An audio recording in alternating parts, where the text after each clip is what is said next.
ഇപ്പോൾ അടൂർ ഗോപാലകൃഷ്ണൻ വിഷയത്തിൽ ഗായിക പുഷ്പവതി മാധ്യമങ്ങളെ കാണുന്നു. തത്സമയ ദൃശ്യത്തിലേക്ക്. 1.5 കോടി രൂപ കൊടുക്കേണ്ട കാര്യമുണ്ടോ? നിർത്തിക്കൂടെ?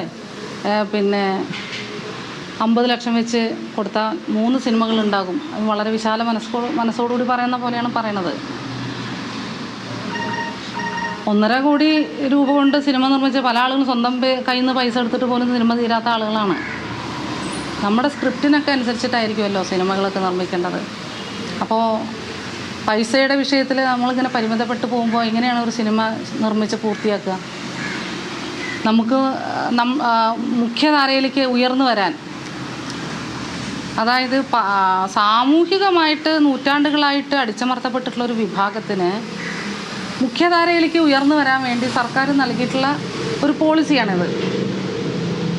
ആ പോളിസീനെ തുരങ്കം വയ്ക്കുന്ന രീതിയിൽ അദ്ദേഹം അവിടെ, അതും നിയമസഭാ മന്ദിരത്തിൽ, അത് നിയമസഭാ മന്ദിരം എന്ന് പറഞ്ഞാൽ അധികാര കേന്ദ്രമാണ്. അവിടെ നിന്നുകൊണ്ട് അദ്ദേഹത്തിന് പറയാനുള്ളൊരു പവർ എങ്ങനെ ഉണ്ടായി എന്നുള്ളതാണ്. അപ്പോൾ അതിനെ ഞാൻ ചോദ്യം ചെയ്തതാണ്. അതേ ആത്മവിശ്വാസത്തോടു കൂടി തന്നെയാണ് ഞാനത് ചോദ്യം ചെയ്തത്. അങ്ങനെ അത് പറയുന്നത് തെറ്റാണ്. അടിസ്ഥാന വർഗ്ഗങ്ങൾക്ക് ഉയർന്നു വരാനുള്ള സാഹചര്യം ഇവിടെ ഉണ്ടാവണം. അത് മുഖ്യധാര സിനിമാ മേഖലയിലേക്ക് അവർക്ക് ഉയർന്നു വരാൻ ഇത്തരത്തിലുള്ള ഒരു സംവിധാനം ഉണ്ടെങ്കിലേ കഴിയുള്ളൂ. അതൊരു നിസ്സഹായാവസ്ഥ. അവരുടെ നിസ്സഹായാവസ്ഥയെ സർക്കാർ സപ്പോർട്ട് ചെയ്യുമ്പോൾ എന്തിനാണ് ഇങ്ങനെ അതിൽ അസഹിഷ്ണുത കാണിക്കുന്നത് എന്നുള്ളതാണ്.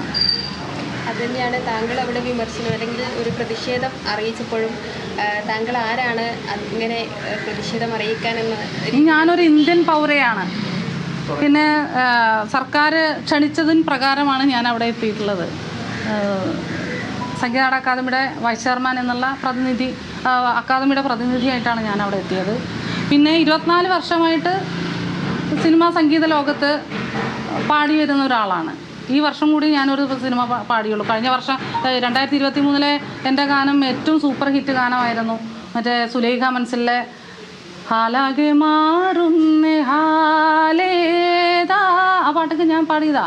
ചെമ്പാവ് പുന്നില്ലിൻ ചോറോ, ഈ ഗാനം ഞാൻ പാടിയതാ.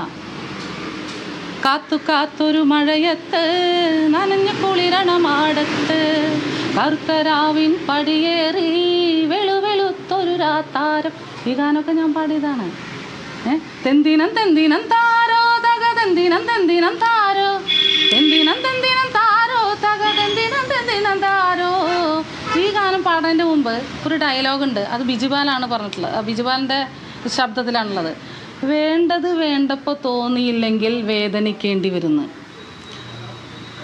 അതുകൊണ്ടാണ് ഞാൻ പറഞ്ഞത്, നമ്മൾ വേണ്ടത് വേണ്ടപ്പോൾ പറഞ്ഞില്ലെങ്കിൽ, വേണ്ട സമയത്ത് പറഞ്ഞില്ലെങ്കിൽ ഞങ്ങളാണത് വേദനിക്കേണ്ടി വരുന്നതേ. അപ്പോൾ ഞാൻ ഉൾപ്പെടുന്ന ഒരു സമൂഹമുണ്ട്. അപ്പോൾ അങ്ങനെ ഉള്ളൊരു പിന്നെ ആ വിഭാഗത്തിന് യാതൊരു ഗതിയില്ലാത്തപ്പോൾ ഈ വീട് എൻ്റെ ഭർത്താവിൻ്റെ വീടാണിത്, എൻ്റെ വീടല്ല കേട്ടോ. എൻ്റെ വീട്ടിൽ വെച്ചാൽ ഞാൻ ജനിച്ചു വളർന്നത് ഇവിടെയല്ല, ഞാൻ തൃശ്ശൂരാണ് ജനിച്ചു വളർന്നത്. ഞാൻ കല്യാണം കഴിച്ച് ഇവിടെ വന്നിട്ടുള്ളതാണ്. ഈ ഇൻഫ്രാസ്ട്രക്ചർ കണ്ടിട്ട് എന്നെ അടയാളപ്പെടുത്താൻ പാടില്ല. പക്ഷേ ഞാൻ പറഞ്ഞത് ഇവിടുത്തെ അടിസ്ഥാന വർഗത്തിൽപ്പെട്ടുള്ള മനുഷ്യർക്ക് വേണ്ടിയിട്ടാണ്. അവരെൻ്റെ ആത്മസഹോദരങ്ങളാണ്. അവർക്ക് വേദനിക്കുന്ന കാര്യങ്ങൾ പറഞ്ഞു കഴിഞ്ഞാൽ എനിക്കപ്പോൾ മറുപടി കൊടുക്കേണ്ടി വരും. അതുകൊണ്ട് ഞാൻ പറഞ്ഞു. വേദിയിൽ തന്നെ സർക്കാരിന്റെ നിലപാട് എന്താണെന്ന് വകുപ്പ് മന്ത്രി അറിയിച്ചിട്ടുണ്ട്. അതെ, ഇന്നലെ രാധാകൃഷ്ണൻ എംപിയും താങ്കൾ. അതെ അല്ലേ, ഞാൻ ഇതൊന്നും കാണാൻ എനിക്ക് പറ്റിയിട്ടില്ല. പിന്നെ സജി ചെറിയാൻ പറഞ്ഞത് ഞാൻ അപ്പം തന്നെ കേട്ടു. അതെനിക്ക് വലിയൊരു സമാധാനം തോന്നി. ചിന്തിക്കേണ്ട ഒരു കാര്യമേ, ഇത്തരമൊരു പരാമർശം ഉണ്ടായപ്പോൾ അതുപോലൊരു വേദി, ആ വേദിയിൽ ഒരു ഒറ്റപ്പെട്ട ശബ്ദം മാത്രമാണ് കണ്ടത്. അത് പുഷ്പവതിയുടെയാണ്. ബാക്കിയെല്ലാം അതിൽ അവിടെ ഇരുന്ന സദസ്സ് മുഴുവനും അടൂർ ഗോപാലകൃഷ്ണനെ കൈയടിച്ച് പാസ്സാക്കുക ചെയ്തത്. നിശബ്ദതയാണ് എല്ലാ പിന്നെ എന്താ പറയുക, അതീശ ശബ്ദങ്ങളെയും വീണ്ടും ഉയർത്തിക്കൊണ്ടിരിക്കുന്നത്. നിശബ്ദത പാലിക്കാൻ പാടില്ല. പറയേണ്ട സമയത്ത് പറയേണ്ട പോലെ പറയണം. ഈ പുരോഗമനം പറയുന്ന സിനിമാ പ്രവർത്തകർ ഇരുന്ന വേദിയിലാണ് സംഭവിക്കുന്നത് ഓർക്കണം.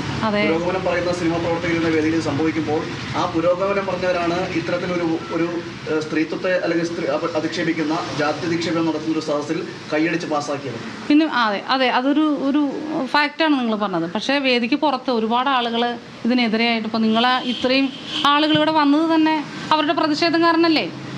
അപ്പോൾ ആർക്കാണ് കൂടുതൽ സപ്പോർട്ട് ഉണ്ടാക്കിക്കൊണ്ടിരിക്കുന്നത്? നിങ്ങൾ പിന്നെ സോഷ്യൽ മീഡിയ എടുത്ത് നോക്കി കഴിഞ്ഞാൽ നിങ്ങൾക്ക് മനസ്സിലാവും. ഒരുപാട് ആളുകൾ നമ്മളെ സപ്പോർട്ട് ചെയ്തുകൊണ്ടിരിക്കുന്നു. ഐക്യദാർഢ്യം പ്രഖ്യാപിച്ച് ഞാനിപ്പോൾ ജസ്റ്റ് ഒന്ന് നോക്കിയപ്പോൾ ഒത്തിരി ആളുകൾ എന്നെ ടാഗ് ചെയ്തിട്ട് അഭിവാദ്യം അർപ്പിച്ചിട്ടും ഒപ്പമുണ്ടെന്ന് പറഞ്ഞിട്ടും ഒക്കെ.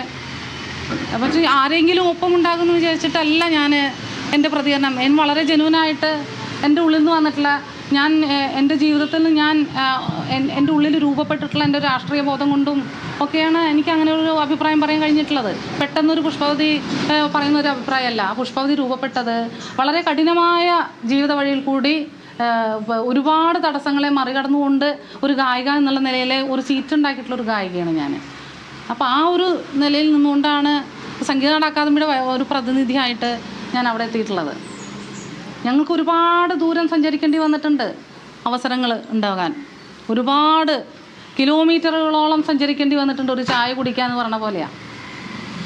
അപ്പോൾ ഇത്രയും നമ്മൾ ആ അനുഭവത്തിൻ്റെ ഒരു ചൂട് എൻ്റെ ഉള്ളിലുണ്ട്. അപ്പോൾ ഇങ്ങനെ ഒരു പരാമർശം നടത്തുമ്പോൾ സാധാരണക്കാരായിട്ടുള്ള ഈ സിനിമ സംവിധായകർക്ക്, പ്രത്യേകിച്ച് ദളിത് വിഭാഗത്തിലുള്ള ആളുകൾക്ക്, സ്ത്രീകൾക്ക് എന്തുമാത്രം ബുദ്ധിമുട്ടുണ്ടാക്കും അത്. ചില ആളുകൾക്ക് വാക്കുകൾ ഉണ്ടാവില്ല. അപ്പോൾ അവരുടെ വാക്കായിട്ട് ഞാൻ എൻ്റെ വാക്ക് ഉപയോഗിച്ചു, അത്രയേ ഉള്ളൂ. ഈ അടൂർ ഗോപാലകൃഷ്ണനെ പോലുള്ള ആളുടെ ഭാഗത്തുണ്ടാകുന്നത് ആദ്യത്തെ സമീപനമല്ല. നമുക്കറിയാം, വലിയ രീതിയിൽ ചർച്ച ചെയ്തൊരു സംഭവം നേരത്തെ ഉണ്ടാവും. ഞാനത് കിടക്കുന്നത് മനസ്സിലാക്കണമെന്ന് വിചാരിക്കുന്നു. അപ്പോൾ അന്നും അദ്ദേഹം എടുത്ത നിലപാട് ഇത് തന്നെയാണ്. ഇന്നും ഒരു പൊതുസഭയെ അഭിമുഖീകരിച്ച് സംസാരിക്കുമ്പോഴും അദ്ദേഹം പറയുന്ന നിലപാട് ഇത് തന്നെയാണ്. എന്താ അടൂർ ഗോപാലകൃഷ്ണനെ പോലെ വ്യക്തിയിൽ നിന്ന് ഇങ്ങനെ ഉണ്ടാകുമെന്ന് ചിന്തിച്ചിട്ടുണ്ടോ? അതാ ഞാൻ പറഞ്ഞത്, അത് കണ്ടീഷൻ ചെയ്തു വെച്ചിട്ടുള്ളൊരു മൈൻഡ് സെറ്റാണ്. അത് മാറിയിട്ടില്ല, അത് മാറാൻ പറ്റുന്നില്ല അവർക്ക്. അവരോട് ഇത് പറഞ്ഞിട്ട് വല്ല കാര്യമുണ്ടോ എനിക്കറിയില്ല. അതുകൊണ്ട് പക്ഷേ ഇത് പൊതുസമൂഹത്തിൻ്റെ മുമ്പിൽ ഒരു പിന്നെ ജനപ്രതിനിധികൾ വന്നിരിക്കുന്ന ഒരു നിയമസഭാ മന്ദിരത്തിൻ്റെ ഉള്ളിൽ, നമ്മുടെ നിയമസഭാ മന്ദിരത്തിൻ്റെ ഉള്ളിൽ നിന്നുകൊണ്ട് അദ്ദേഹം അങ്ങനെ പറയുമ്പോൾ തെറ്റാണെന്ന് പറയേണ്ടി വരികയാണത്. എന്നെക്കൊണ്ട് പറയിപ്പിച്ചതാ, അല്ലാണ്ട് എനിക്ക് വിസിബിലിറ്റി കിട്ടാൻ വേണ്ടി പറഞ്ഞതല്ല ഞാനത്. അദ്ദേഹത്തിന്റെ വാക്കുകളിൽ ഉറച്ചു നിൽക്കുകയാണെങ്കിൽ ഞാൻ മുന്നോട്ട് നിയമപരമായി പോകുന്നുണ്ടോ? ചോദ്യങ്ങളൊക്കെ ഭയങ്കര രസമാണ്. അവരാരാണ്, ആ സ്ത്രീ ആരാണ്, എനിക്കറിയില്ല, അങ്ങനെ പറഞ്ഞുകൊണ്ടാണ്. അതിപ്പോൾ പരിചയപ്പെട്ടല്ലോ, ഇപ്പോൾ നല്ല രീതിയിൽ പരിചയപ്പെട്ടല്ലോ. എനിക്ക് അദ്ദേഹത്തെ അറിയാം. അദ്ദേഹം അറിയപ്പെടുന്ന ഒരു സിനിമാ സംവിധായകനാണ്. വളരെ നല്ല സിനിമകളൊക്കെ, വിധേയനും അതിലും ഇപ്പം മമ്മൂട്ടി മോഹൻലാലിനെയൊക്കെ വെച്ച് നല്ല സിനിമകൾ ചെയ്തിട്ടുള്ള ഒരു വലിയ കലാകാരനാണ് അദ്ദേഹം. ഞാൻ അദ്ദേഹത്തെ ബഹുമാനിക്കുന്നു. അതോടൊപ്പം തന്നെ എനിക്ക് പറയാനുള്ളത്, നമ്മുടെ വിഷയങ്ങളൊക്കെ ഒന്ന് പഠിച്ച് ഈ അരികുവൽക്കരിക്കപ്പെട്ടുള്ള മനുഷ്യരുടെ ജീവിതം അഭ്രപാളികളിൽ കൊണ്ടുവരാനും കൂടി അദ്ദേഹം ഒന്ന് ശ്രമിക്കട്ടെ എന്നാണ് എനിക്ക് പറയാനുള്ളത്. ഓക്കെ. വലിയ കാലം സിനിമാ ജീവിതമുണ്ട്. 2001 തോന്നുന്നു നമ്മൾ റിലീസ് ചെയ്ത് തോന്നുന്നു, അല്ലേ? 2001 തൊട്ട് 2025 വരെ ഏകദേശം ഒരു 20 വർഷത്തിന് മുകളിലേക്കുള്ള ഒരു വലിയ കലാസഭയാണ്. അവിടെ പുഷ്പവതിയായിട്ടുള്ള പാട്ടുകൾ വന്നത് വിരളിൽ എണ്ണാവുന്ന പാട്ടുകൾ മാത്രമാണ്. ഒരു 10 ഞാൻ തുടക്കത്തിൽ കാത്തൊരു മഴയത്താണ് ആദ്യം ഹിറ്റായത്. പിന്നെ അപ്പം നമ്മൾ വിചാരിക്കും, ഇനി ഒരുപാട് അവസരങ്ങൾ വരുന്ന പല ഹിറ്റുകൾ ഉണ്ടാകുമ്പോഴും പിന്നീട് ഒരുപാട് കാത്തിരിക്കേണ്ടി വന്നിട്ടുണ്ട്. തീർച്ചയായിട്ടും അതിനൊക്കെ സാമൂഹികമായിട്ടുള്ള വശങ്ങളുണ്ട്. അത് മനസ്സിലാക്കാനുള്ള ഹൃദയവിശാലതയും കൂടെ അപ്പുറത്ത് നിൽക്കുന്ന ആളുകൾക്ക് ഉണ്ടാകണം എന്നുള്ളതാണ്. ശരിയല്ലേ ഞാൻ പറഞ്ഞത്? ഓക്കെ. സിനിമാ കോൺക്ലേവിൽ സംവിധായകൻ അടൂർ ഗോപാലകൃഷ്ണന്റെ അധിക്ഷേപ പരാമർശത്തിനെതിരെ ശബ്ദമുയർത്തിയ ഗായിക പുഷ്പവതിയാണ് ഇപ്പോൾ മാധ്യമങ്ങളോട് പ്രതികരിച്ചത്. താൻ പറഞ്ഞതിൽ തെറ്റില്ല എന്നാണ് പറയുന്നത്. അപമാനിക്കാൻ വേണ്ടിയല്ല പറഞ്ഞത്, പക്ഷേ അടൂരിൻ്റേതൊരു കണ്ടീഷൻഡ് മൈൻഡ് സെറ്റാണ്. അതിലാണ് ചോദ്യം ചെയ്തത്. തന്നെ അറിയില്ല എന്ന് അടൂർ പറഞ്ഞതിൽ താൻ ഏതൊക്കെ ഗാനങ്ങളാണ് സിനിമകളിൽ പാടിയത് എന്നതടക്കമുള്ള കാര്യങ്ങളാണ് ഇപ്പോൾ പുഷ്പവതി പറഞ്ഞിരിക്കുന്നത്. നിലപാടിൽ ഉറച്ചു തന്നെ നിൽക്കുന്നു ഗായിക പുഷ്പവതി എന്നുള്ളതാണ്. സിനിമ നിർമ്മിക്കാൻ സ്ത്രീകൾക്കും ദളിത് വിഭാഗങ്ങൾക്കും സർക്കാർ നൽകുന്ന ഫണ്ടിലായിരുന്നു ഇത്തരത്തിലൊരു വിവാദ പരാമർശം അടൂർ ഗോപാലകൃഷ്ണന്റെ ഭാഗത്തു നിന്നും ഉണ്ടായത്. സർക്കാരിന്റെ ഫണ്ടിൽ സിനിമ നിർമ്മിക്കാൻ ഇറങ്ങുന്നവർക്ക് 3 മാസത്തെ ഇൻസെന്റീവ് ട്രെയിനിങ് നൽകണം എന്നതായിരുന്നു അടൂർ പറഞ്ഞത്.